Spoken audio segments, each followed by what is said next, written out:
Oh, am I supposed to do this now? Like, I'm so used to letting the fucking ladies go first around here. Hi, I'm Benny Goodman. Welcome to 2020. I'm here with, I'm going to start with Siobhán Cronin. Hey. Oh, you see, again. I thought it sounded like you were going to actually introduce her. You just kind of said her name.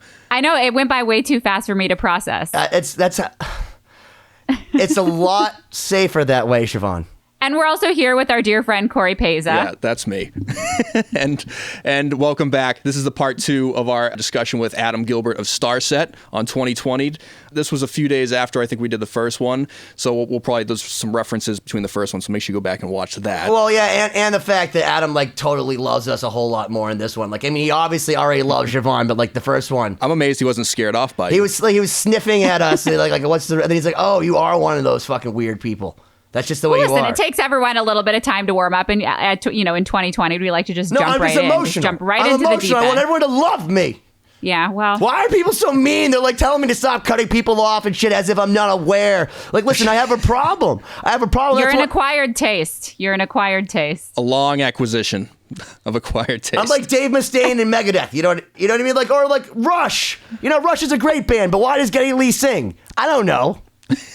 That's a great analogy for this show. I can appreciate all the Dave Mustaine jokes now that I've read his memoir. It just all makes so much more sense. I listen back to some of our older episodes and I'm like, all right, I get it now.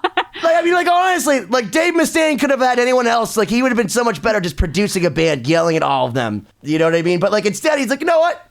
I'll just like, write a bunch of weird things and just like, but I gotta give the guy credit. He can sing and play guitar like a motherfucker. That is true. Yeah. But back to drummers. Yeah, so back to the content of our actual episode. We've got our dear friend, my dear friend. But we can always go down a Mustaine hole. I'm fine with that. So part 2 of Adam Gilbert, just more great stories. Honestly, at this point, my mind is blurring what we talked about in episode 1 and episode 2, but just lots of great behind the scenes info on Starset, on drumming. Just remember he shoots cryo out his back and flies around and like stories that Dustin confabulates with, who's the lead singer. I'm sure there's like 7 million girls going, "Oh my God, Dustin!" But like Adam is the guy in that band, and they have 2 billion. According to Forbes. You keep saying 2 billion according to Forbes. You never specify 2 billion what? Streams. You've done that. Streams. But you never do. Like crossing the streams. No, I know, because I don't think I ever remember the word. I'm always so stoned that I'm like, what is it actually? Like, this is why we rely on the drummers. This is why we have so many drummers, because they're the people that we got to rely on all the time to just keep it together. Keep the time. Keep the time, keep the beat. What are there 2 million of? What are there 2 billion of, Adam? It's fucking BPM, dude. Yes. Duh. 2 billion BPM. Speaking of keeping the time, let's wrap this up. Oh my God. I thought you said keep this tight. Yes. So Adam Gilbert of Starset, our discussion continues right now.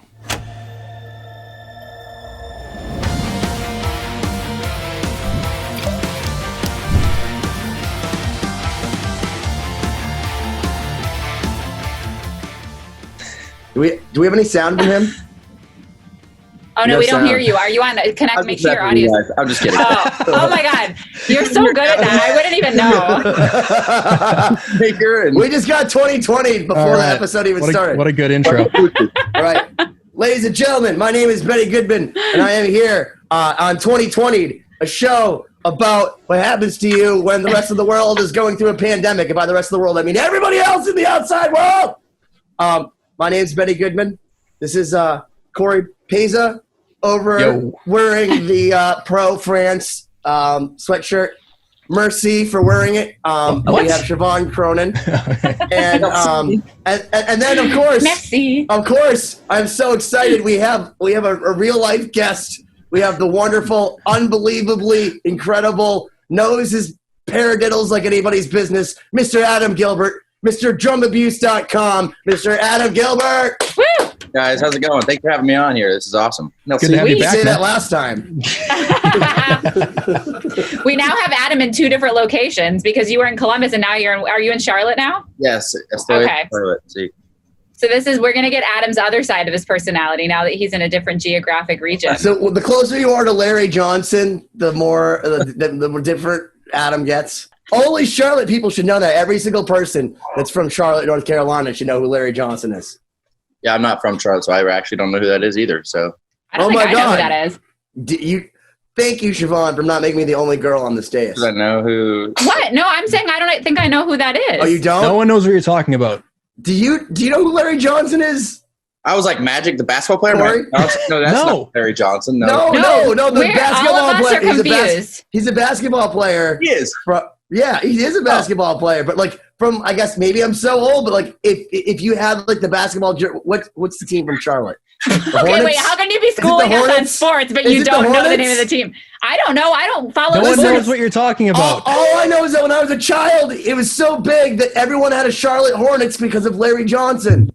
Am I But saying you his can't- name? I know who Larry Okay. Johnson is. I know. What who- if it's actually not his name at all? What if you're like giving All right, us a I'm totally fucking different looking name? up on my Facebook. You know, on my Google. favorite Charlotte player is probably Muggsy Bogues, though. He doesn't play anymore, but Mm. he was even in Space Jam.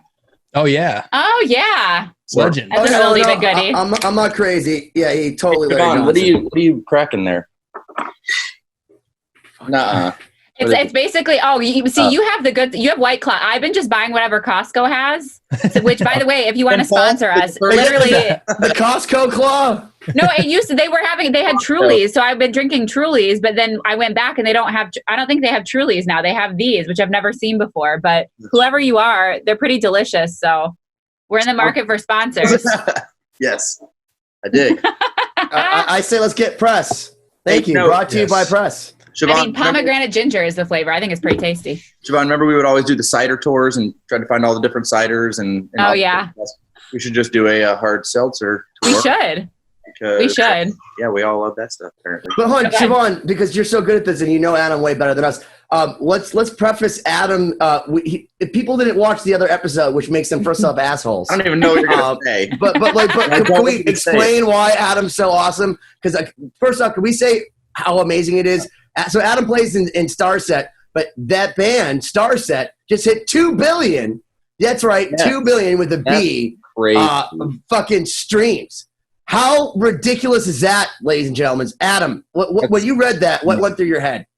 I mean, it's pretty surreal that you know Forbes is just writing about us. I don't even I don't. I couldn't believe that like music was even on Forbes' radar. Like unless you're like top like pop star or billion whatever. was in the sentence, so once you say billion something, Forbes is like, what are they talking about? As Billion far as- killer bees? Yeah, as far as I can remember, I mean, for 5+ years easily, if not longer, Starset's been averaging 1 million plays on Pandora a week. That's Uh-huh. crazy. And here we are still living in a van for 3 years at the beginning, and we're already averaging 1 million plays a week. Yeah. Rock and roll, it's just the crazy thing. We were just talking to David Abraziz. Wait, did I say his name right? Yes, it's Yeah. David Okay. Abraziz. No, but he was saying like they had just hit like some massive milestone in selling records. Meanwhile, they were paying themselves $400 a Yeah, week, yeah, and yeah, so- that was a joke. It's like, do you 400 think we a made month. money? It was 400 a Oh, month. They Yeah. had Oh, 400 a sold a month? million records. They had sold 1 million records. I think it was in the first week, and they didn't even have a record contract until the third record. They only had a handshake deal by the time they had Versus, which was the biggest selling record at the time, and they were only paying themselves $400 a week when they were playing A month. a month. A month. Okay, that's even more Yeah. dramatic. I yeah. 100 a week. I don't know. That's crazy. I mean, we're definitely fortunate to have the situation we do. Not to get into anything specific, but like, Did you guys call Dustin and ask for a raise as soon as you saw that? Where you're like, we're in Forbes now. No. Like, you know what? You should probably put another. Or did he let you know that you guys aren't as valuable and that he could just change you out for the other guy? To be from honest, Nine Inch Nails. Watch what you say. He might not come on the podcast. Well, you Oh. don't send them these ones yet. Kidding. I'm kidding. No, you were gonna say, say. Adam, you're gonna say something. I'm Continue. sorry, Adam. Go ahead. I was just going to follow up and just say Dustin definitely will come on here, but I doubt Dustin is even like, he probably owes for them to print that page, to say Mhm. that somehow. Mhm. The business is definitely very upside down in a lot of ways. And I Yeah. guess I would say I'm kind of fortunate not to have had to learn it fully, but also when I do learn certain things, it kind of helps me put it into perspective. They always say, Mhm. if you just show up and things are happening, you just get on the stage, you're not like drum tech or blah, blah, blah. But I mean, shows being booked, the buses are already there, et cetera, tickets are already being sold. I used to have to sling 200 tickets just to be able to play a show at the Alrosa Villa. It's like a Dimebag. Hold on. I just want to say that. You've been saying that. But our buddy John, who plays in Anthrax, was in Shadows Fall and was touring with Dimebag the night that happened. You keep saying that venue, and all I could think of is Hail Dimebag. Yeah, my buddy Brian was the sound guy that night, and from what I remember watching VH1 Rock Wives, they had Rita, which if you're Rita, yeah, I know Rita, yeah. If you saw so if you saw the first podcast, I was talking about that first tour I did of Uproar with Alice in Chains and Jane's Addiction. They actually had, oh, thank you. My bartenders served me out. Hi, Allie. Hey. We had Rita out on tour with us, so we always got the really friendly treatment from them. But it was just such a surreal connection to hear something of VH1 when they're talking about Rita getting a call from Vinny using some guy's phone in the kitchen while he was clutching a butcher's knife because his brother just got offed on the stage, and that some guy was my buddy's phone. And that Alrosa, I mean, it's for sale now. Their promoter just passed away. You know, people are getting older. It just definitely just had a stigma after everything went down there. And that's just like my hometown, you know, and I'll always cherish those memories. I was about 4 years after all that went down. About 2008, I started playing there. But still, they had the door up there, you know, the RIP Dime door, and they had so much love still in the atmosphere, but such a weird. Well, one of the weird things was the poster somewhere on my wall over there. But again, it was a Shadows Fall Damage Plan double tour, and I actually it was maybe like 10 or 12 days before Dime passed. They played the Palladium in Worcester, and Vinny had sent myself, my friend Holly, and my friend Charlie free tickets because it was Holly's birthday, and we went and hung out with them. And I remember we came on the bus and Dime's like, "Oh, I'll come back and hang out with you guys later." And he never came back out. And we're sitting there drinking 7 and 7s with Bob Zilla, who was their bass player, and Vinny, and just pounding him back. And it was the last time, I was like maybe 7 feet away. And then it was a few days later, I got the call, and we just couldn't believe it. I mean, so I'm a little bit older than you, but like I was there. I was at the Palladium, the last show that he played in Boston, 15 feet away when he was doing his guitar solo. And when we got that call, I remember the first thing I did was get up and puke when my girlfriend told me that. I couldn't even believe that. And we all had Vinny's cell phone and all that, and nobody was answering anything. So it took us 4 or 5 days because the internet was so crazy, but you didn't have the instant information. It was so crazy back then. We didn't know if everyone was dead. We heard that people had died. We didn't know who was alive in the band. We at one point we thought Vinny was dead. So it was fucking a crazy time. So it's insane to hear that. Obviously we'll have to delve into that with some of the people that were there that night, but rip to Dime. And one of the things we always try to do with our sponsor, LostSymphony.com, is where's my Lost Symphony stuff? We want to elevate our dear friend Ollie Herbert, who has also got lost in this tragic rock and roll world too soon. So that he could sit in Valhalla next to our good friend Dimebag, who we lost in Ohio in 2004. Yeah, and it appears we've lost Adam also. And for those that don't know, Dimebag Darrell, if you haven't Googled him yet, was a guitar player in a band called Pantera, and there was a crazy fan that shot him and other people. And it changed the face of the music industry. First off, how close I think a lot of bands felt that they were okay with hanging with fans. I know, Zakk Wylde, with the guitar player from Black Label Society, and Ozzy, who was good friends with Dimebag, was known to go out and hang out with people and drink and all that sort of stuff. And he kind of got back in. A lot of people that were on the road at the time freaked out because they thought to themselves, how could this ever happen? Because this was one of the greatest tragedies. Greatest tragedy is almost an oxymoron, but it was one of the most significant moments in rock and roll history in our lifetime, and it happened down the street from you. Absolutely crazy. I mean, dude, I remember parking lots just throwing footballs on accident on top of the building and having to get someone to go up and get it, and then a couple cases of beer later. It's like all the memories growing up there. I still have a lot of positive stuff that I learned and cherish, and a lot of friends I made from that I still know. But, I just remember where I come from as I move forward. And it's kind of surreal now that, Starset pretty much only plays venues like Express Live and House of Blues. And I remember, it seems like yesterday, but 3 or 4 years ago, we were talking, if we could only get on tour with a band like Breaking Benjamin, who, Dustin has obviously Ben and all those guys are awesome, but Ben just reformed and had promised Dustin, hey, I'll take you guys out on tour. So, you got to kind of cherish the moments you have when you have them, because you never know.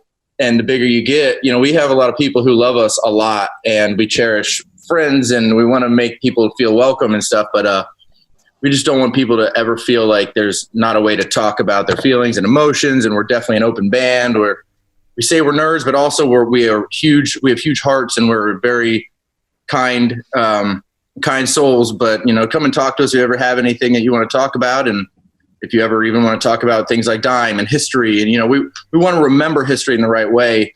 And we want to make sure that people can learn from it so it doesn't happen again. Definitely. And I think that attitude and the connection you guys have with your fans is just one of the reasons that you guys are on the cover of Forbes, and getting those things. Because how does a band step out from that level and get to that point? And it's because you guys have that insanely dedicated fan base. Can we ask Dustin, by the way, does 2 billion streams equal like $6? Is that like a whole $6? Is that like a whole 12 rack? It's gotta be at least 650. I don't know. Is it a whole 12 rack? Maybe 24 if you get like Milwaukee's best.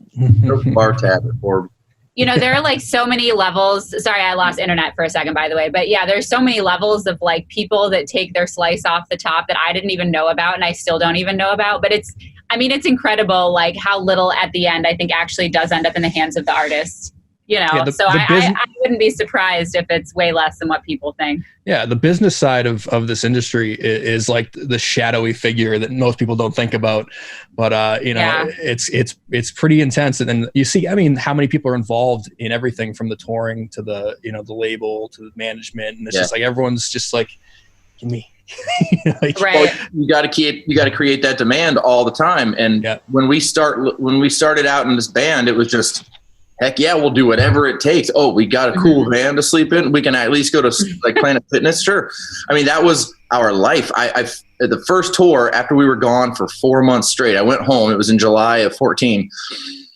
TMI, but I went home and I drove straight over to Walmart because I didn't know where else to go to take a crap. It's like you get so used to being like fending for yourself, even though it's not as hard as people think. It's not like you're eating hand sandwiches with Metallica where you have to find a buddy because you literally are on fumes for gas, whatever. Yeah. We're very fortunate, like I said, to have the situation and way it's operating is amazing. But, some bands can quickly, if they don't have good songs, they don't have good hearts, they don't have good momentum and a good vibe and a good chemistry, you can quickly become that band that's only touring to pay your bus driver and your drum tech, and then you can maybe make royalties. But what's sometimes it's beating a dead horse. We want to always be giving something to the stage, and we always evolve it. And now we're two different futuristic suits, but we still have the space suit. So we're actually do you think that Dustin sits in a room and like watches old Kiss videos and just laughs at interviews with like Gene Simmons and Paul Stanley and goes, I could do that except make way more money. Make them buy the third tour. Like every tour, you guys should have a different spacesuit. And then when like the album is like 20 years old, you can go back and wear the same spacesuit. You know what I mean? And like everyone will show up wearing those spacesuits, because I've seen something at the Starset shows. I will tell you, there's one thing that Cory and I noticed. They fucking love you. Love you in the same way that like people loved Waco. People like Jim Jones, they drank the Kool-Aid, dude. Like they're like, yeah, we'll go into outer space. We don't care about gravity or air. As long as we can follow that dude with the cool fucking hair, those space people, we're going. Absolutely that. Yeah. Yeah. There's a lot of super fans, and that's what that's I everyone think. That watches you, except for Anne Marie. She's like a super fan. You're nothing without fans, man. You're everything with haters. That's all I'm saying. You mentioned some bands that had to sometimes tour just to pay the bus driver and things like that, and that's something that I don't think gets enough attention right now as far as the industry goes. Is all those people.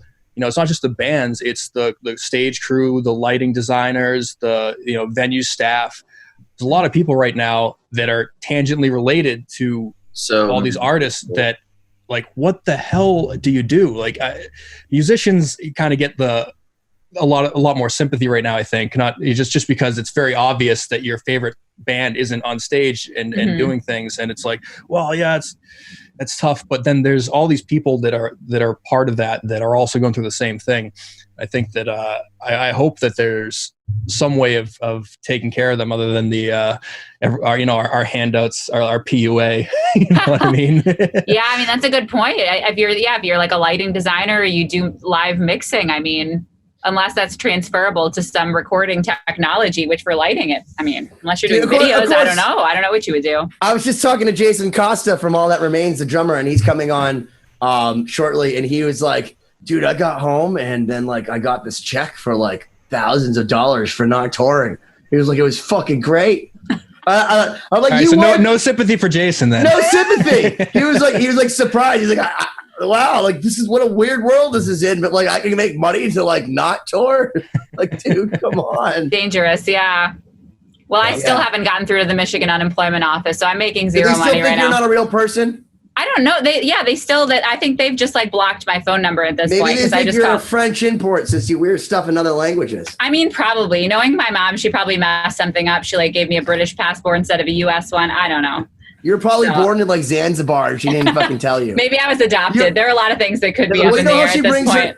You know when she brings Pinot onto the planes? Like she probably brought you as her spirit animal from another country. And she basically admitted that Pinot is the new me. Like when she had kids to like cart around in little like things. Pinot's a dog, by the way, everybody. Pinot is a dog. Pinot is like her new ticket to the front of the line. She will openly admit this.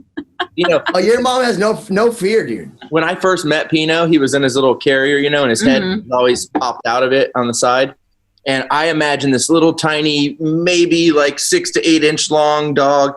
And this thing looked like the Never-Ending Story dog coming out. Long little body. And then he's like just all over the bus. And once he becomes friends with you, he's the best little dog. And then Jacques, of course, is the Yeah. Jacques and Pinot. And of course, we all love Pinot Noir. So cheers. Yep. I don't have any wine, so I had to do what is this, Allie? A lemon martini? Ooh, that sounds good. Ooh, classy. Pinky out.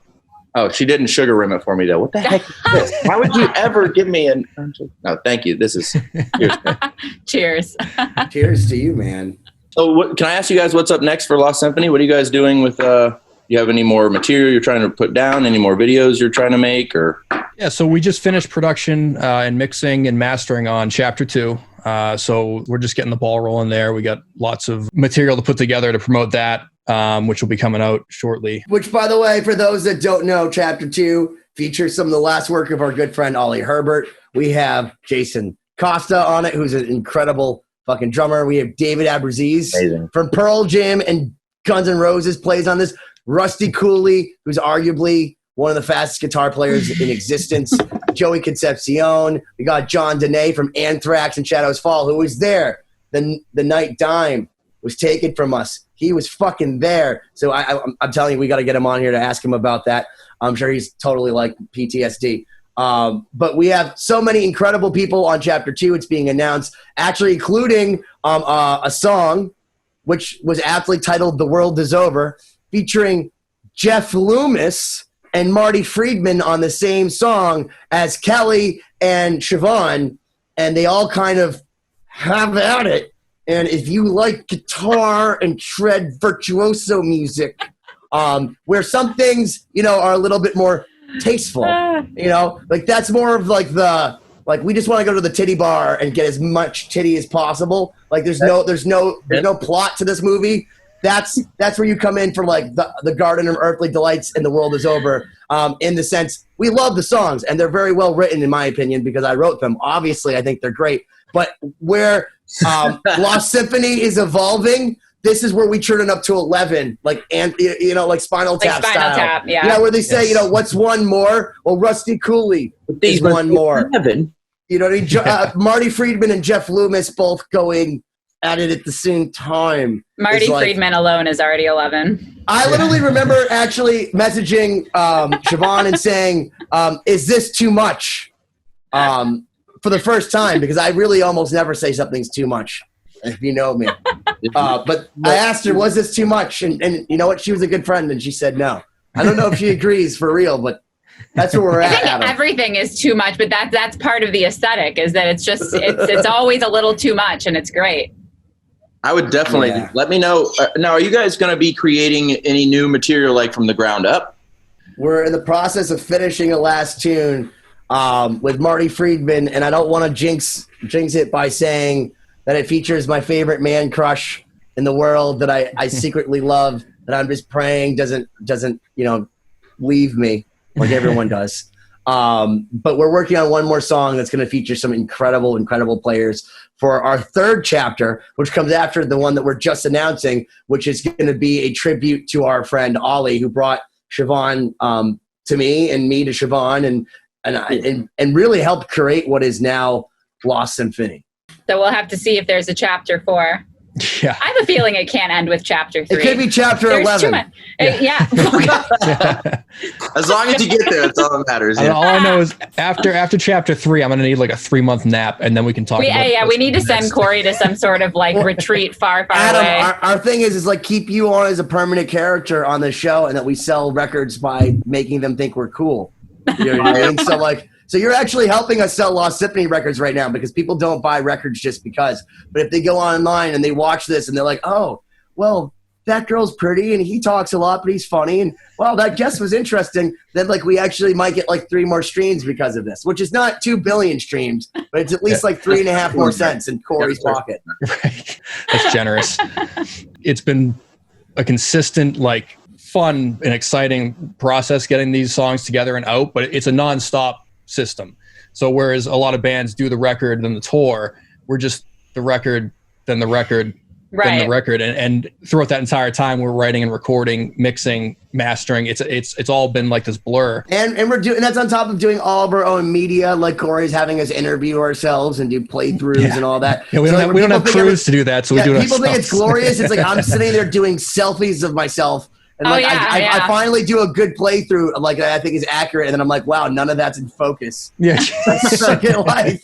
And then like I don't even know, like I have a 3-point light kit, and it's just like a shadow here, and then like underneath my chin is super bright, and then nothing. My hands are just black.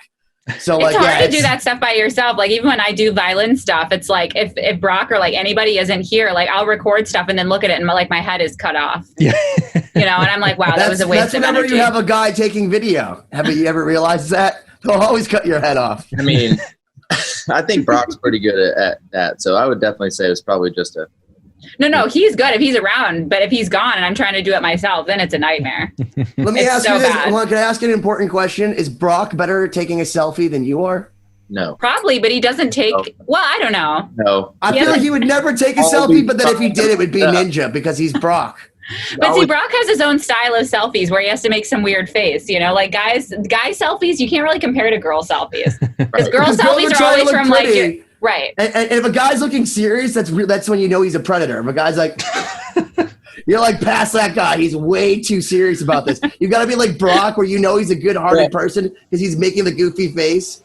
Like if they're serious about it, like they're gonna ask you about the lotion and put you in a fucking hole with a dog named Pino. Don't joke about that, man. I don't know why I keep joking about that. I will say there's one. I was like, that's my whole game, bro. Fucking stop blowing me up.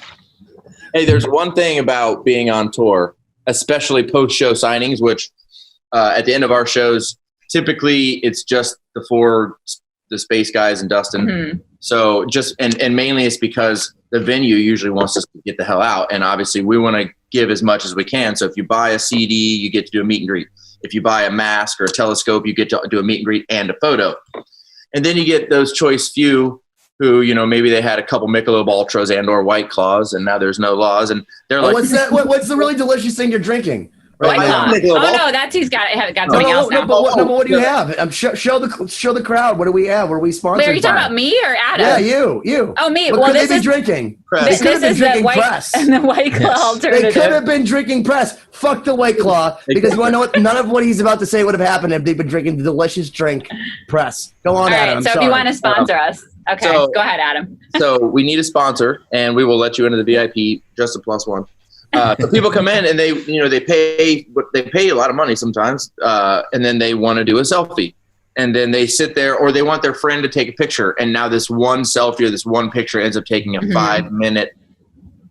Something happened, the phone dies, or can you send it to me, Dustin, or can And then it's just like, hey, Yeah. get So they have your number Boom. now, and they're boom, fucking texting perfect you. selfie. Boom, thank you guys. See ya. Yeah. Going to get a shower and to have a Michelob Ultra. Bye. Yeah. You know, like so you become as good as you can at selfies, only for the sheer you have 30 people in line, and you got to make sure you get one that's good. And we want to hang out with everyone, but I mean, there is a point like after the show that's already us setting everything up, then sound checking, then doing the meet and greet, which means a pizza party, and then a lot of Coca-Cola, and then playing 3 or 4 to 5 songs, and then waiting around a little bit to go and play another show, which is an hour and a half. See, the funny part is that Sebastian Maniscalco calls it a lonely instead of a selfie because you're so lonely. You have to take a picture of yourself. And see, the thing is, with you, you have to get good at it because you're with people and you're just like, get the fuck on, move on. Cory and I are literally just like, should we document that we did something artistic today?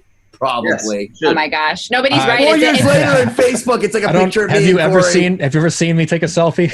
No, that's I the don't think- point. I don't That's think it's why- happened. no, but it's hard because I'm like saying nobody even looks at our pictures. So we don't have to shove people on. In fact, we would invite a photographer to come and sit with us. They'd probably get bored. Like, do you want some snacks? And they're like, we got places to be. The only time I post something is when someone happens to catch me in a picture. Something I'm in the background. Like, oh, I was behind someone that was taking a selfie. So there's mine. You know, it's funny. My mom. Oh, by the way, he's not on the show, but happy birthday to Brock.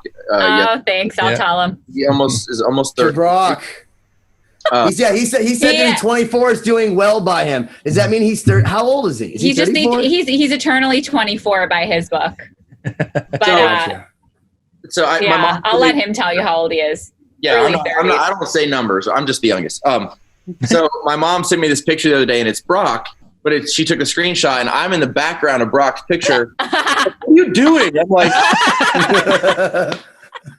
That looks like I'm it's a like- portrait. That looks like it was like painted of you. it's like perfect Brock. Ha ha ha! It's so cute. Oh, what is that? So actually, this show is kind of funny. This show was back in December in Kentucky at the Thompson House on December 27th, and I vividly remember because I just got down to Florida the day before and had to fly out for 3 days to go to the show, which it ended up being a really awesome show. So I'm stoked how it turned out. But my mom was like, "Oh, well, it looks like you were working really hard." I'm like, "Yeah, that was literally right after the show. I mean, I had just thrown my clothes on to go do the VIP, just get back into the room. We don't really have a break anywhere in between at all." Yeah. And, you know, at some point you just get into that vibe where you just do it because you know it's going to happen, and who cares about how your hair or your beard looks. But luckily I just look good still.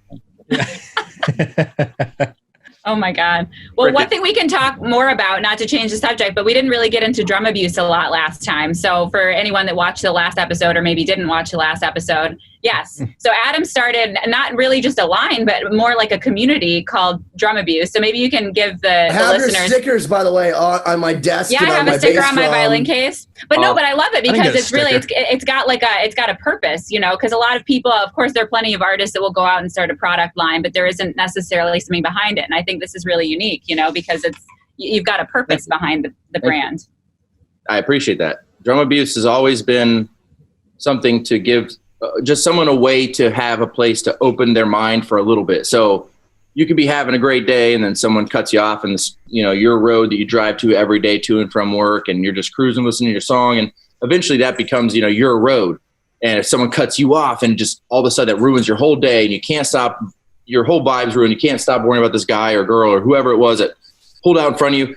And maybe they were rushing somewhere that they had to get to very important and they had an emergency. You always kind of got to center yourself. And drum abuse, it's not about the products. I was just fortunate enough to realize that I could fit into a niche because I love socks. So, hey, you want to buy some cool socks? They're not really going to be Walmart prices because I can't buy 1 billion pair. But, you can match my drum set or you can get my painting on a sock. And then the whole reality of the website when I bought it was truly, I just wanted a gallery. I wanted Drum Abuse to be a safe place for people to go just to have a different mindset. And if you can look at the paintings and change your mind, then hopefully that same feeling carries on later on when you can find something else to help you change your mind just for a little bit, just to see the situation in a new way, because it's very hard, especially if you get into a routine and whether you're just going to the 9 to 5 or you're on the road in Europe, like we always do, you can still get into that routine. And sometimes, we all get fed up, whether you're out there or here, wherever you're at. So I always try to maintain that balance of, hey, I can look at my feet and I have some silly socks on, I don't take myself so seriously. I can dial myself back. I really try to make an effort of just waving to everyone I can. And a lot of people think it's weird. Like, who's this guy waving? You know, and you're just like, hey, what's up? And eventually you just get through to him, you know, hey, dude, I'm just saying, hey, man, I know we're strangers, but this is the point of what we're doing. We're in passing, but there's a reason we're in this same energy at the same time and place. So embrace it a little bit. And I am proud to say I have merchandise now in 8 different countries and 38 states. Going on 36. That's awesome. Well, and it's worth telling everyone you're an artist also. You paint. Yeah. So for anyone that doesn't know that, he does a lot of splatter paint, like really cool different sizes. I'm going to be getting into a lot more refurbishing drums. I've been doing a couple buddies' drums here and there from just chrome, old 1973 Slingerland snare drum, Gene Krupa snare drum, trying to figure out like weird broken snare throws, or just getting, you know, a $20 snare from an old music shop and putting a Drum Abuse sticker on it or something, just to change it a little bit, give it some flair, make the drum reusable again. And that's the idea. Like I said last time, Drum Abuse is about drumming up an idea and taking your creativity, the ideas, and just, you know, abuse it. Just change it just because you can, because no one is telling you in that moment that you can't do that. You know, don't worry about cleaning up your paints. Don't worry about, you know, if you're going to be a great chef, don't worry about cleaning up your dishes. Go and make that mess and learn, because, you know, the better you get, the less mess you make, because you're dialed in. You have more of a focus. Every time I make a mess, my girlfriend fucking yells at me that I leave the kitchen like a disaster, and then I sleep on the couch. And it's like, why don't... Imagine that's annoying. Yeah, for sure. Yeah, dude. Like, you know what I mean? It's a vicious cycle of life. It's like, because you know what? Because I watch Gordon Ramsay, and you know what he says too? He says, clean up your fucking station.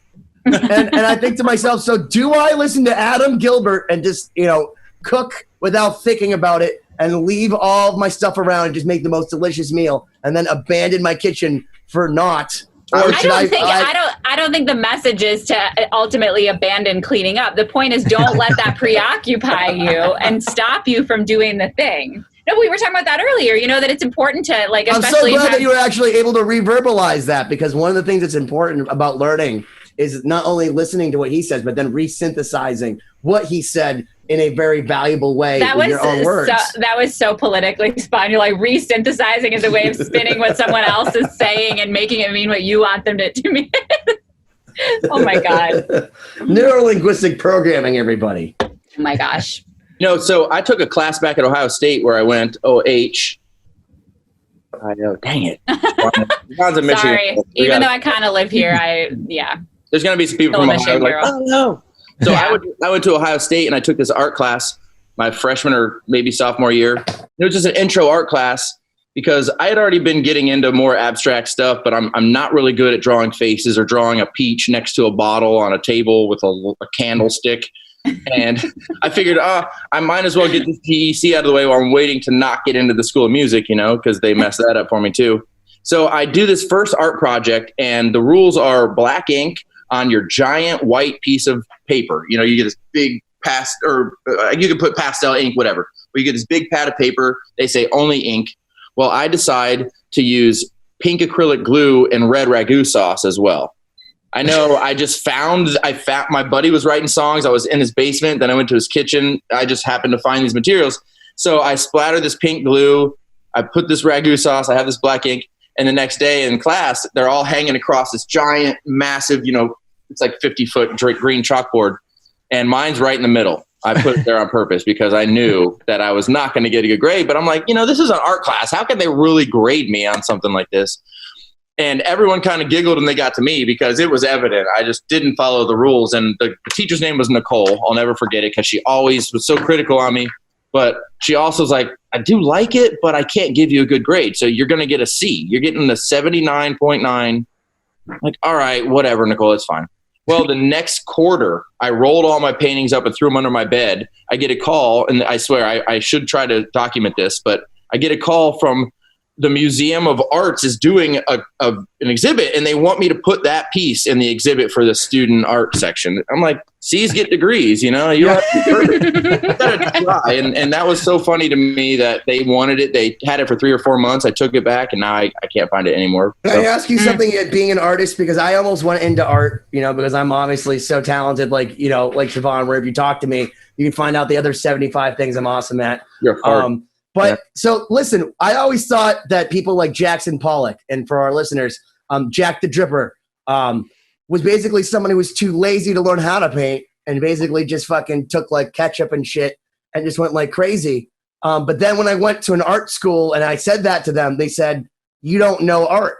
So explain this to me. So where I can see, obviously I understand why Monet was unbelievable and Renoir was unbelievable, but why is just a bunch of crazy random shit on a piece of paper art? So Jackson Pollock actually used to be a very, very, very out of the box thinker, but he also went through major bouts of depression and he was an alcoholic, and he would go through 2 to 3 years of alcoholism and he wouldn't paint at all because the alcoholism was mainly driven by the fact that he ended a 1, 2, maybe 3 year stint of super creation of one style or one train of thought. He started out very simple with a yellow on one side and red here, and that was it on a piece of canvas that he just cut out, and he always painted on his floors. So he was very emotional about his paintings. All of his paintings are basically untouched for the most part, especially later on in his life when he did his big 35-foot wide paintings, 20 by 8, big giant paintings. Most of them, he would say he would tend to his artwork because he never put a brush on the painting. He never painted like Monet with his fine tooth, comb, getting maybe a pastel brush or some kind of metal knife. He had slinging, buckets of paint with giant broom bristles and just tending to his art. And it was all about emotion. And there are multiple accounts of his friends, and sometimes not even his friends, just people who are like, you got to come experience this guy. He's got this barn in the middle of, I can't remember where it's at now, but the middle of this field, basically. He had this barn where he would create, and they would come in, and he's just already past the 2-year mark. So he's kind of already a little drunk, and he's just spilling paint everywhere, and he'll drop beer bottles and break them and cut his feet. And so there's actually glass and blood and footprints in some of his artwork from him walking on his paintings because they were 35 feet wide. Like, that to me is the most true. How much more can you get into your painting? You can. So is that like saying instead of learning how to like paint properly, like in the school, like the romantic painters, or whatever. I'm about to get that. So instead of being, like Leonardo da Vinci or all these painting, Caravaggio, who helped create 3-dimensional figures and like really created a whole style. Jackson Pollock is kind of like the 2020 of his day, where he said, instead of figuring out how to do this, I'm just going to say, fuck it. I'm going to grab shit. I'm going to go like this, and I'm going to listen to my fucking Slayer. I'm going to fucking get my feet covered in blood and Corona bottles and get mad, and I'm going to call this fucking art. And instead of people saying that that's lazy, they pay millions of dollars for Jack the Dripper. I say that's right 2020 all the way, man. He figured it out. He said, fuck learning how to draw a face. Fuck learning how to draw a figure. I'm not even going to touch it with a paintbrush. His favorite band was actually Slayer. I don't know if you know that or not. But is that really true? No, he died in 1950s. So, by the way, I do know this, though, because I'm looking this up. But this guy, he dies in 1956. He was only like in his 40s. But he actually, he sold a painting. I think it was $30 million that he sold one for. I'm trying to look here. But he was in a car accident. He drunkenly drove into a tree with 2 of his girlfriends in his car. He had a wife in capes, and he was, he definitely had a very addictive personality as an artist. But I think the addiction came from an inability to express himself. And I'm not going to try to defend anyone who has an addiction, because you have to find your own way to battle that or deal with it or just accept it. Sometimes people just accept it because... Did you know that Adam was an art historian? Because I'm actually finding this very interesting. First off, you've known a lot about Jackson Pollock. I mean, I know you're a painter, but like I've read a couple books, man. I have. I know. I know. It's so weird though to see a drummer not only play drums but paint, read books, and be articulate. It's just. I mean, I'm not saying they don't exist. It's just it's like seeing the Great White Buffalo, but before you know what I mean? Well, I appreciate that because, as awesome as it is to be able to sell paintings, it's not like it just happens. I'm very fortunate to have a platform of music that's speaking volumes to many, many people. And I just want to help that cause. And to have an outreach of something like that, and then to be able to it's very hard to try to brand something into a band that's very brand conscious. And I'm not trying to step on anyone's toes when I'm doing it. I'm just trying to deepen the roots of the mentality of just out of the box thinking. Open-mindedness creates self-awareness. And then when you ask yourself a lot of questions, you end up tending to love yourself more because you talk to yourself more. At least I do. I hope more people do talk to themselves, because the more you do, the more you get rid of the things you don't need, and the more you over exaggerate the things that you love, and you bring those on even more. And when I have to leave so much with Siobhán, Siobhán, I would say it's awesome that you get to deal with Brock all the time, but it's also, when you guys get home, you're like, I'm going to Florida. So all have our balances in our ways. And I'm sitting here with my fiance right now. Actually, Allie is hanging out here, and she just made me an awesome shrimp with zucchini noodle dinner with some Roma tomatoes and some lemon zest. Hence the lemon martini. But, those are the things that you cherish more, is when you come home, it's like you want to make those things better. And you don't want to go out into traffic and stress over some person who cut you off. If anything, I just wish that I could send some vibes. And the more I start getting older, I'm like, I'm not like believing in energy in like a crystal, but I'm believing in energy in people. And I believe we can really radiate things to people, even if it's a car to a car, because you got something in common. You're both at least in a car. You're both this lucky that you can live in a free land to at least wave at each other. I was just driving here easily. We were going 75, 77, and people were passing me, in the slow lane. And I'm just trying to keep up, and I'm just trying to be safe now. So imagine that we're trying to drive around in England. It's the same way. You better check yourself, or else you're going to make a mistake really quick. Yeah. And you think that's a business right there, that like if someone's having a bad day, you could call like an 800 number and have Adam astrally project you awesome. Good vibes. I would totally do that, man. I would do it for free for the and then you could like just play while they're waiting, like I Feel Good by James Brown, like on repeat, or like I Want to Dance with Somebody Who Loves Me by Whitney Houston. And then they're like, please hold for the next awesome person to help you out with an awesome day. And then you can just say like, we are now sending you good vibes. Just like Congress is like, we are resetting your order. The Good News Network. Let's call it the Good News Network.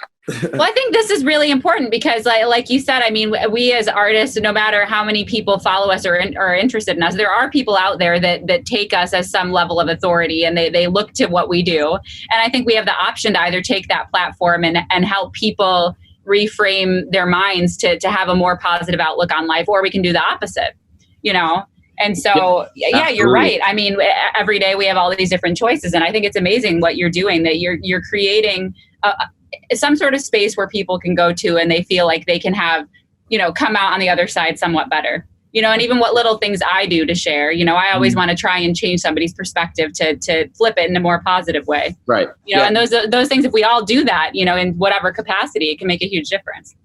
Absolutely. And you should turn the bottle around so they can see the sponsor and what they're missing out on. Press. You get your carbonated drink. Press.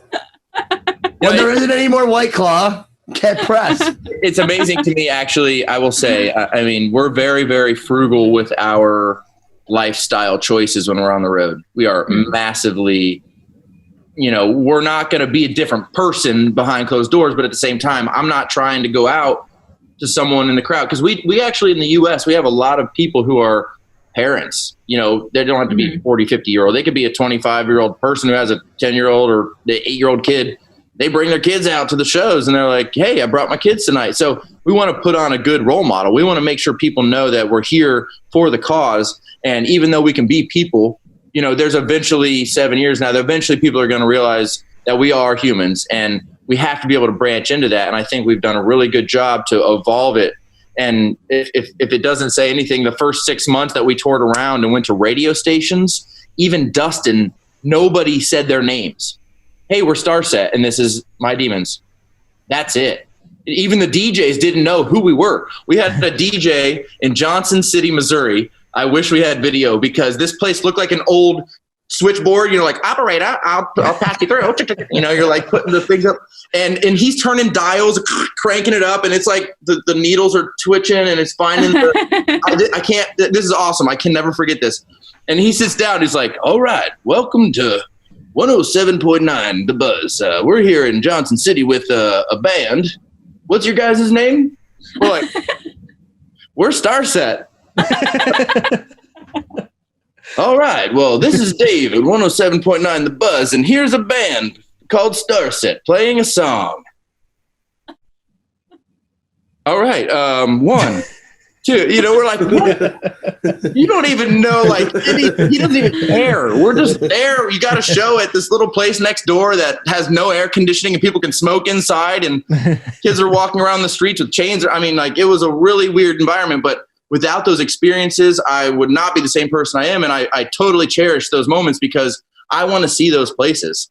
I want to know that exists. So then all of a sudden when I'm in Olympic, whatever mountains, the massive LA houses and stuff in the Hollywood Hills, I can be like, hey, there are definitely people all over the world, and I can still learn from people here in LA, but maybe learn from other people. One of the things we were saying, Adam, on a previous podcast with Dan Beck, who used to be a product manager for Michael Jackson and for Pearl Jam, and has seen a lot of successes. It's the same people on the way up as it is on the way down. So it's really important to internalize all that stuff. And I mean, just so it's important to see from people's perspective, like Siobhán does, because what you're saying about being in a switchboard area where they're doing that and they don't know the name of your band. Cory and I don't even get invited to those. They don't even remember to call us back to ask us to be there to forget our names. So just remember in the pecking order that there's still a middle point between, where you guys are now, where that is, and where Cory and I will always be. No, but I mean, Adam's right, because when you do get those experiences, that's something I'm so grateful for, because what's funny about classical music, if you think about it, is, all the places where classical music is big is very rich cities for the most part, because they have people that can afford to, pay for tickets like that. And they're big cities that are like metropolitan areas with like a lot of international. But rock music, we get to see literally every nook and cranny of the country, and it's so funny to see. Yeah. No, but you see people that express all these opinions, and I think I'm like, have you really met some of the people that live in this country? Like, I feel like my perspective on the world and on people has changed so much just by having the chance to meet people from some of these smaller places or further stretches in the middle of the country. I mean, the people that we've been able to meet and the places we've been able to see is not even like fascinating. Smaller places. I mean, Europe is huge, but being in a smaller place like Prague, we were talking about last time, like having those churches that are now, they're not like bronze, they're not the green, like the color of Statue of Liberty where they're oxidizing, they're black, they're totally just like soot on these churches. You're like, wow, they didn't finish this thing for like 800 years. Like, oh my God, like the tediousness, 12 generations of people to build this one building. And in Ohio, just like everywhere else, you can go to the places that are super nice and ritzy. You can go to the places where there's beggars on the corner. And it's insane to me to look at some people on the corner in places like Columbus, Ohio with an iPhone 11, and I have a 7. By the way, drone review still in cases for I have an iPhone 7 still, only because I'm like, I don't really need that. I'm not trying to whatever. And then we're in Prague, and there's this poor old lady who's like 85, 90 years old, looked like a babushka, or the typical old, like great grandma, and she's on her hands and her knees begging with a little cap in front of her, begging for money. And you're like, all right, this is definitely a different perspective. If I had any money of this currency, I would give her some, because that's a person who is still trying just to survive, versus people who are just trying to use a system that it's so easy to just act like, you're homeless, but you still have a house around the corner. I mean, you can't abuse the system and then act like you're owed something at the same time. And I just want people to be able to get a little bit of a different experience around the world. It's expensive. It's hard to learn languages. It's not easy to find food. Those are the uncomfortabilities we always experience, even if we're rock stars. You're always going to be in something that you don't know. And the most ultimate learning comes from those moments of vulnerability, and those moments where you're like, dude, if I don't try to at least learn how to say thank you in Russian, spasibo большое, I want to feel a little bit of something, But For like the first time of using a bidet. I mean, Siobhán was saying this. That's I'm just so awesome, thankful. dude. That's I'm just just thankful. I don't know. I'm just thankful that Why my are you friend. pinning this on me? Well, no, I'm thankful that we have our friend Ernie Bach, who we're going to try to get on the show and see if we can 2020 him. But Ernie actually has amazing toilets throughout his entire. I don't know if I call it a Xanadu or like estate. The Xanadu. Estate. Yeah, it's a Xanadu for sure. But like I went and saw his he has a car salon. And I went and sat down on the toilet. And first off, as soon as you sit down, it was a warm seat. And then you could aim where it hits you. And I wasn't prepared for the, it's like the first time you hear, like, I guess, let's say, Stairway to Heaven or whatever. You're like, holy shit, this is amazing.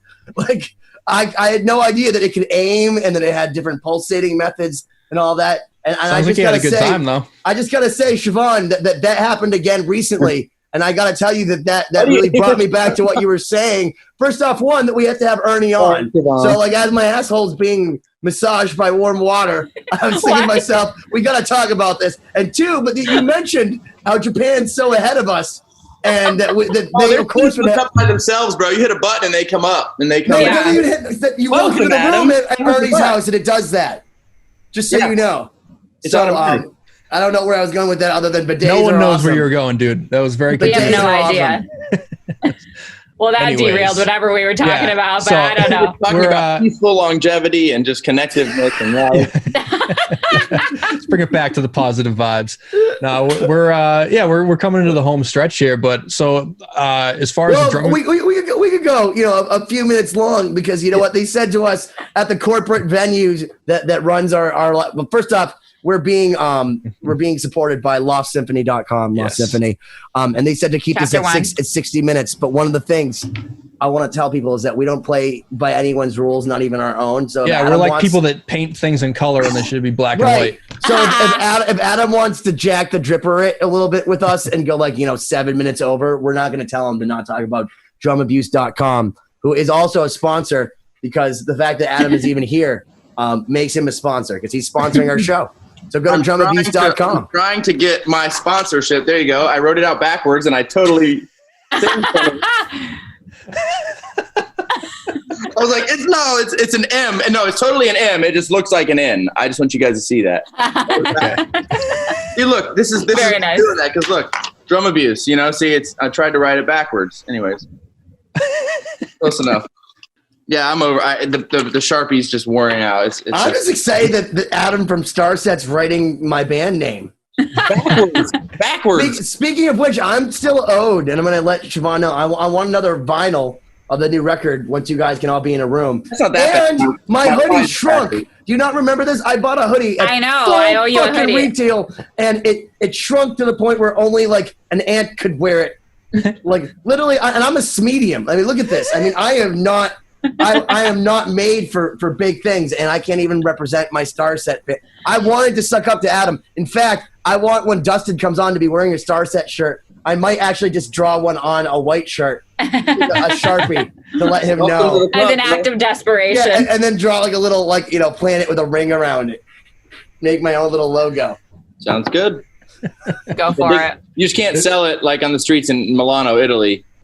They just make their own T-shirts and they will stand outside the doors and be like, T-shirts, $10. We're like, T-shirts $1. They're like, what are you doing? We're like, you're selling our merch and we don't get any money. You can't do this. I'm like, you can't do this. You can do this. So like $1. They're like $10. Like, don't mess with them. We're like, why? Like, they will kill you. Yeah. Oh my God. So crazy.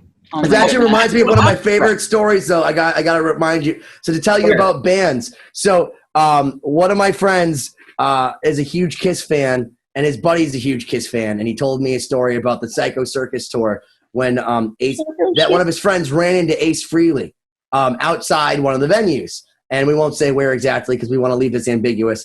But Ace Frehley is like, "Hey man, you want to come hang out?" And my buddy's friend was like, "Are you shitting me? Like, Space Ace wants to hang out with me." He goes, "You want to come back to my hotel room?" Yeah, man, come back to my hotel. We'll come back to your hotel room. And in his hotel room, he had his own like ghetto rigged like shirt press, making bootleg Kiss tour shirts. because Gene and Paul had cut him out of all the stuff. So basically he was like, hey man, can you help sell these before and after the show? And basically like conned my friend's buddy into selling his own. You sure this was Ace, or was this just some guy that came up to him in the parking lot? It'd be really funny if it wasn't Ace too, because it was definitely Ace Frehley, dude. Like he's pretty like unmistakable. But I think that's hilarious because it really shows all this stuff, because actually one of the first things I saw was when I came onto the bus, Brock was making a space helmet with LEDs. Oh, I said to him, 18 of them. What do you mean? Yeah, I know. She said he's industrious on her Instagram, Brock. I remember saying, what are you doing? He goes, dude, I make as much money selling, space helmets with LEDs in them. And does Dustin get mad? Like, is that like bootleg Starset stuff? No, those are the actual ones. He's like, those are the official. So he's basically like the Jews in Egypt. He's building the pyramids for the pharaoh. Basically the exact correlation. Only for more or less $9.99.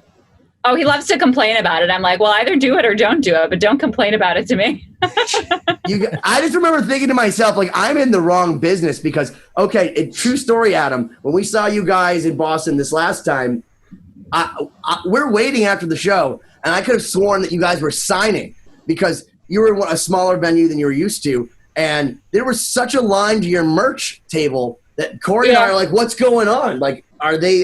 Yeah, we weren't even standing there. No, you weren't standing there. And I said, I literally looked at him. I said, dude, they're literally printing their own fucking money. Man, it's crazy because we used to hope to sell a mask. Yeah, they're a little pricey, but we're pretty much pricing it at what it costs to make with just a tiny. He's right. Yeah. They take a long time to put together. And exactly. Brock sets up. He's very lucky in his place where he lives. He has this giant warehouse that he can put probably 100 to 200 masks at a time. So he owns all of Circleville. Did you not know that? That there's like 2,000 miles. Dog park. One giant. It's like the entire desert. I hope so. Let my people go. Yeah, he'll set up 100 masks at a time and hang them off these, drawstring lines and paint them all, prime them all, paint them all.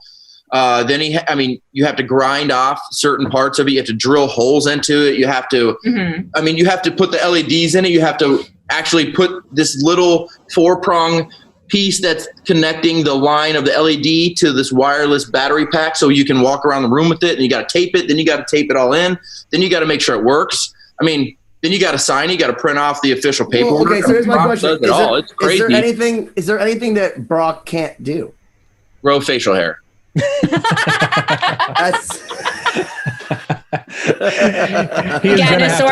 has to come on at some point to defend himself from all this. I know, poor guy. Can we give him a prosthetic like facial hair, like have him show up with a beard? He did make a valiant effort. He got pretty close. But then he ditched it. He was like, "That's it. I'm going back to what I'm used to." So listen, I just want to say first off, thank you again to Adam Gilbert for coming on, and awesome. Go check out drumabuse.com because it's proof that drummers can do other things besides hit stuff. And honestly, right here, don't say that. but honestly, I have your stuff represented all around my studio, and you're always welcome here when you come back to Boston. I can't wait. I just want to say thank you for figuring out what our shtick is and coming back on our show and letting us 2020 you. And to all the people that are out there, obviously go listen to Starset, but go check out what Adam does because there's more to life than just Starset. I do have a YouTube as well if you want to watch some drum videos, and I'm always answering emails, so hit me up. Drum abuse at what? No, drumabuse.com is good enough. You can order something and then you can get the. We're not quite there yet. We're also on Instagram. They can find you on Instagram also. Yeah, Drum Abuse is fine. Yeah, you can find us all. We're super tangible. We're super here for everyone as much as we can be. We don't, we want to learn probably, I can't say more than any band, but as much as I've ever wanted to, and we all want to learn, and we're all itching to get back out there and itching to keep challenging ourselves every day. That's the point of, I think, my life anymore is, challenge yourself to use your blinker in a parking lot at 2 a.m. when no one's around, just because that way, if someone doesn't, you could be like, well, that guy needs to check himself a little bit. Cross those things off on your own checklist to make sure your awareness. Kind of like returning the shopping cart. We were saying this the other day, that's like the ultimate test to see your douchebaggery is like, can you return the shopping cart on your own? I did anybody telling you. I felt so bad. I did. I was at Walmart. You should, dude. I got this big item that I can't say because my fiance, it's her birthday on Monday, and she's sitting right here. But a really heavy item. I couldn't carry it, and I put it in my car, and I like about ripped my shoulder out of place getting it out. And I left it on the sidewalk because, I mean, I would have had to walk easily 50 parking spaces both ways because it was packed. And but next time I know. I mean, the guy was walking up to he was there to what? But here's something that's so important about what you just did is that you displayed honesty. Whereas most people will be like, oh, dude, I always return it. And it's like those fuckers that think that they're above the law. But like, at least you have an excuse. Like, you're using an excuse. It's a logical excuse. I mean, first off, it's horse shit. You should have returned it because you're a douchebag. But at least you're honest enough. You're honest enough to admit to us that, like, you know, that you know that you did wrong and you made that internalization versus the asshole that just goes in, they're on their iPhone 11 before they're going to go beg on the side of the street in their brand new Reeboks. And they fucking leave and they fuck out of there, leaving their cart for you to hit with your Segway. Well, yeah, we can all connect on this time. You know, we can all, I think now more than ever, we need to talk to people we don't normally talk to, whether it's a stranger or our neighbor that's next door that we live to. I still am guilty of this. I have people that I've just moved in and also people that have 30 years at my parents' house and around the corner. It's like, I don't even know where they're at. I don't even know who they are. I couldn't even tell you their name, but I've lived there and people have lived there and we've come and gone, but why don't I know their name? Like, why am I not at least trying to go out and learn what they're about? Because I might need some help at some point. You know, I want to know a tow truck driver and a real estate agent and a gold dealer and maybe someone to, you know, fix a guitar here and there. So if my buddy can't do it, you know, hey, I got my dude Brock. He can help you out. You know, it's all about just creating that life network and the more you can connect to people, the more you can just own cats. Just like Benny has like. I think it's just called LinkedIn, dude. Just join LinkedIn. Yeah. And speaking of which, I was thinking to myself, I was getting very excited hearing Brock make all those masks. If I DJ your wedding, Siobhán, can I have one of those masks? Can that be part of my like ransom? I'm sure I can work something out. I have to DJ your wedding in a Starset mask. If you want to, by all means. I wouldn't want to upstage him. I wouldn't want to upstage him. Hold him to that, Siobhán. You're in a spacesuit. It's on the record. You're in a spacesuit.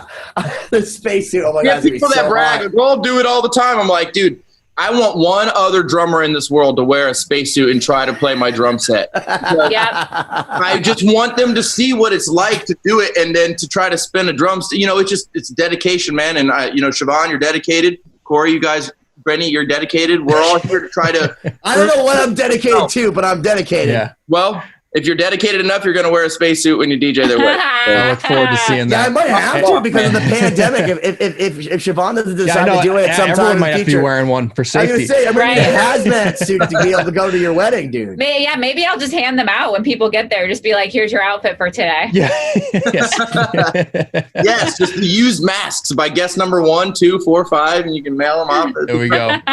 Oh, my Looking God. forward to it. Adam, thank you so much, man. You're the man. Yeah, Adam, thank you for coming back. Yeah, it was a lot of fun. Thank you guys for your patience. Appreciate it. Oh, no, we really appreciate it. And thank you to all of our listeners, 2020-d.com and drumabuse.com, lostsymphony.com. Thanks to our sponsor. That's our band. And actually, Adam Baby, our live drummer, he loves playing in bands that he doesn't play on the CD for.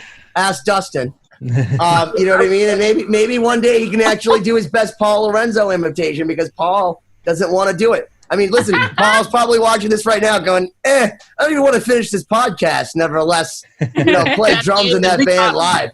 So, maybe Adam's going to be the drummer. I feel like he should be. We shall see. Bring it on. Thank you guys. Have a wonderful day. Cheers. Cheers.